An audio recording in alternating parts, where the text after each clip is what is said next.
Саламатсыздар ма? Сіздермен денсаулық үшін 100 кеңес арнасы. Бүгін мен сіздерге оразаның денсаулыққа 10 пайдасы туралы ақпарат беретін боламын. Ең алдымен каналыма тіркеліп, жақындарыңызбен бөлісе отыруды ұмытпаңыз. Ең бірінші оразаның пайдасы бұл кезде жасушалар жаңарып, ескісі жойылады. Ораза адам организміндегі қажетінен артық және ескі жасушаларды жоюшы қызметін атқарады. Оразаның тәртібі бойынша адам жылына 1 ай толығымен ауыз бекітеді. Күніне кем дегенде 14 сағат жеп ішуден тыйылып, одан кейін бірнеше сағатқа ауызын ашып, әл жинап алуы қажет. Бұл адам ағзасындағы жасушаларды жандандырып, керек еместерін жою процесіне қажет уақытқа дәлме-дәл келеді. Адам қарны ашқан кезде әлсіз жасушалар өздігінен жойылып, аштыққа қарсы тұру үшін адамның ішкі ағзалары белсенділікпен жұмыс істейді. Ауыз бекітудің, яғни оразаның екінші пайдасы қант диабетінің алдын алады. Ораза тұту қандағы қант үлесін барынша төмен мөлшерге түсіруге үлкен септігін тигізеді. Себебі ораза ұстаған кезде адамның ұйқы безі демалады. Ұйқы безі қантты крахмалды заттар мен майларға айналдыратын инсулин бөледі. Егер адам ұйқы безінің шығаратын инсулиннен артық мөлшерде тамақ жейтін болса, онда бұл ұйқы безіне ауыр тиіп, оның жұмыс істеу белсенділігін төмендетеді. Осылай жалғаса берсе, ұйқы безі өз функциясын атқарудан қалады. Осы уақытта адам бойындағы қант қанға тарай бастайды да, оның қандағы құрамы бірте-бірте көбейіп, адам қант ауруына шалдығады. Қазіргі әлемнің біраз жерінде қант диабетіне шалдыққан адамдарды ораза тұту арқылы емдеу етек алуда. Ауыз бекіту арқылы дертті емдеу процесі былай жүреді. Пациент 3 апта бойы күніне, яғни қанындағы қанның мөлшеріне байланысты 10 сағаттан 20 сағат арасында ауыз бекітеді. Одан кейін ауыз ашқан кезде жеңіл тамақтармен қоректенеді. Бұл химиялық дәрі-дәрмектерді қолданбай қант ауруын емдеудегі өте ұтымды жол екенін медицина дәлелдеп отыр.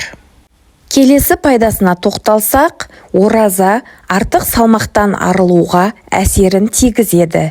Егер ораза ұстаушы ауыз ашқаннан кейін жейтін тамақ мөлшеріне шектеу қойып, дұрыс режиммен жүрсе, бойдағы артық салмақтан арылуға ораза таптырмайтын әдіс. Яғни, адам ұзақ уақыт аш жүріп, ауыз ашқан кезде бірден тамақ пен сусындарға тойып алмағаны жөн. Себебі бұл керісінше салмақтың көбеюіне әкеліп соғады.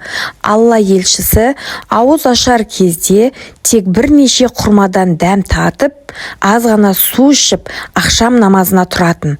Пайғамбарымыздың осы бір әдеті бәрімізге үлгі бола алады. Себебі құрманың құрамында қант бар, ал қант қан құрамына тез тарайды. Сол себепті адам аузын құрмамен ашатын болса, бірден тоқшылық сезімін сезінеді. Көп адамдар күні бойы тамақтан тыйылып, ауыз ашқаннан кейін бірден ауыр, майлы тамақтарды, көкөністерді жеп бастайды. Бірақ кісі бәрібір өзін аш сезініп, тамақты үсті-үстіне жей береді. Сөйтіп, организміне қажетті энергияны мөлшерден асырып жібереді. Осылайша, ораза ұстау өзінің қасиеттерінің бірін жоғалтып, адам артық салмақ қосып, семіздікке ұшырайды.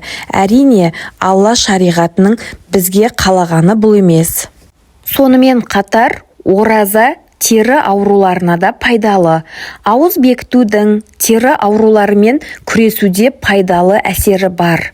Себебі адам ораза тұтқан кезде қандағы су мөлшері азаяды. Яғни терідегі су құрамы да кемиді деген сөз. Бұл терінің қуаттылығын арттырып, зиянды микробтар мен бактерияларға қарсы тұруға көмектеседі. Сондай-ақ қышыма ауруының адам денесіне әрі қарай таралуын тоқтатып, терінің майлануы мен аллергиядан жазылуға да оң әсерін тигізеді.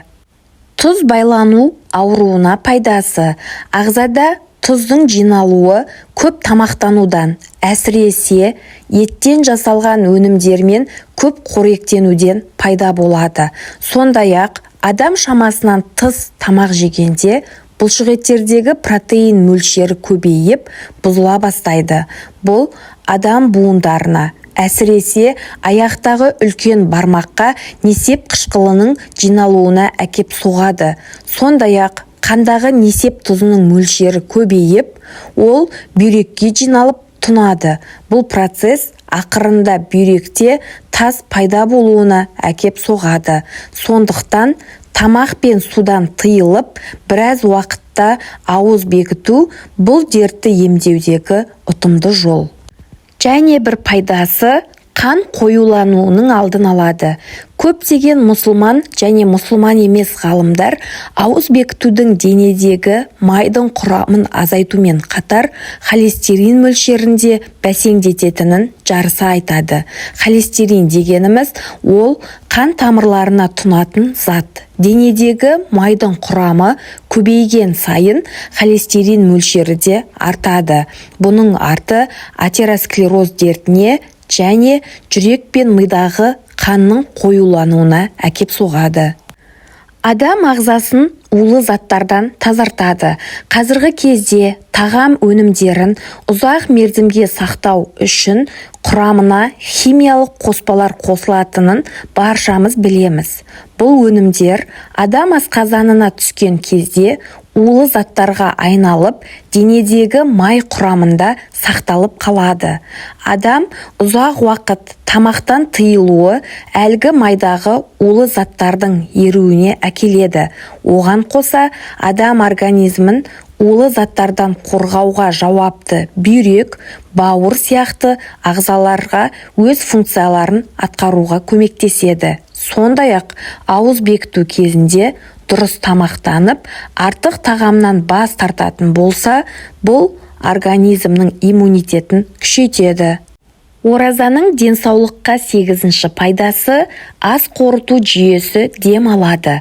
Ауыз бекіту ас қорыту жүйесінің дем алуына мүмкіндік береді. Бірақ бір ескерте кететін жайт, ораза ұстаған кезде асқазан қышқылдық бөлуді тоқтатпайды. Яғни асқазанында жарасы бар адам ауыз бекіту кезінде абай болуы қажет. Келесі өте маңызды әсері жағымсыз тәуелділіктерден арылу.